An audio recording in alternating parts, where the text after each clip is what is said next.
이번 단원에서는 경제활동에서 자원의 희소성으로 선택의 문제가 발생할 수 있음을 설명할 수 있다입니다. 친구 표정을 보니까 어떤 것 같아요? 어디에 왔어요? 아, 운동화를 사러 왔네요. 운동화를 사러 왔는데 표정이? 네, 고민하고 있어요. 어떤 운동화를 살까 고민하고 있네요. 친구들도 이렇게 물건을 사러 가서 무엇을 살까 고민한 적이 있나요? 이렇게 어떤 걸 살지, 어떤 걸 선택할지는 우리가 매번 매 순간 하는 고민입니다.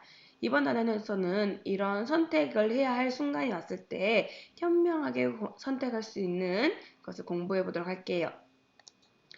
사람들은 살아가는데 필요하거나 원하는 것을 얻기 위하여 경제 생활을 합니다. 그래서 사람들은 생산활동에 참여해서 소득을 얻지요. 소득은 한정되어 있어요. 친구들이 아빠가 돈을 벌어오시는 건 매번 많이씩 되는 건 아니고 내가 벌 수 있는 만큼 벌기 때문에 그 돈은 한정되어 있어서 그 안에서 현명하게 소비하는 자세가 필요합니다. 아, 지섭이가 지금 부모님한테 용돈을 받아서 뭔가를 쓰고 있어요. 용돈을 받아서 뭔가를 쓰고 있는데 이렇게 뭔가를 쓰는 것을 우리는 용돈 기입장이라고 합니다. 그런데 우리 지섭이는 어떻게 용돈을 받았을까요? 네, 맞아요. 청소를 하거나 심부름을 하는 등 집안일을 할 때마다 용돈을 모아두었다가 한 달에 한 번씩 주셨죠. 그럼 이런 지섭이는 용돈으로 무엇을 하고 싶을까요?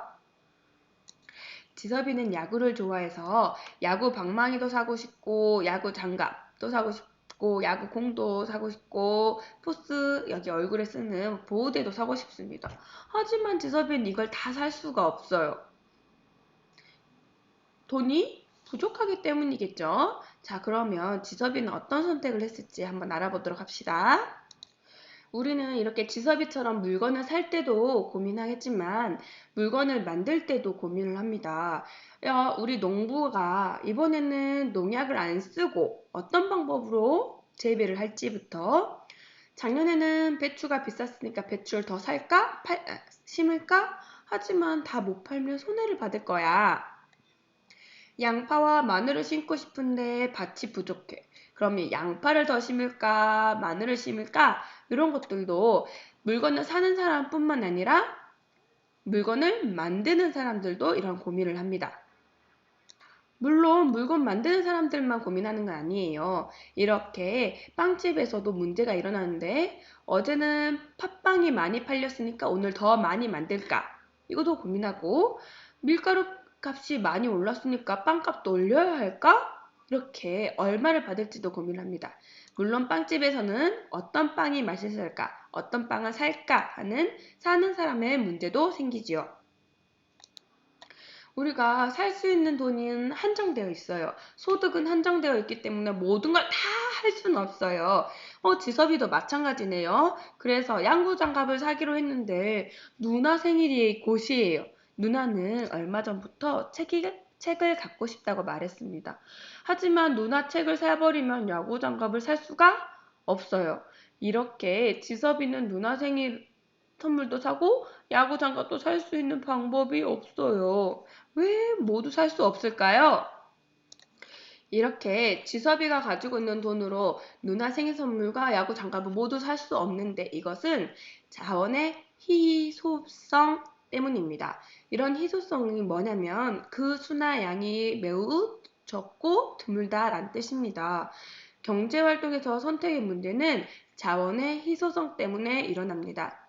둘 다 돈을 가질 수가 없기 둘 다 내가 가지고 있는 돈으로는 살 수가 없기 때문입니다.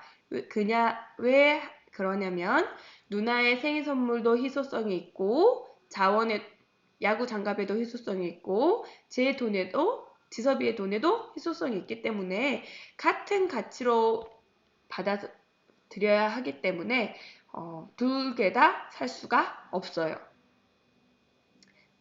그래서 우리가 이제 다음 사회 시간에는 이런 자원의 희소성을 이용해서 선택할 때 어떻게 선택해야 될지를 공부해 보도록 하겠습니다. 과제가 있어요. 그럼 친구들 아침부터 학교에서 착한 일을 할 때마다 선생님이 1,000원의 가치를 지닌 바둑돌을 용돈을 줄 거예요. 선생님이 창문을 열거나 물을 떠오거나 의자를 잘 정리한다던가 교실을 깨끗이 하면 바둑돌을 용돈을 줄 테니까 사회 시간에 이 받은 용돈으로 받은 바둑돌로 물건을 사보도록 할게요. 선생님이 많은 선물을 준비를 해놨거든요. 내일 재미있게 사회시간 해보도록 하겠습니다. 그럼 이것으로 마치도록 할게요. 내일 봐요. 안녕.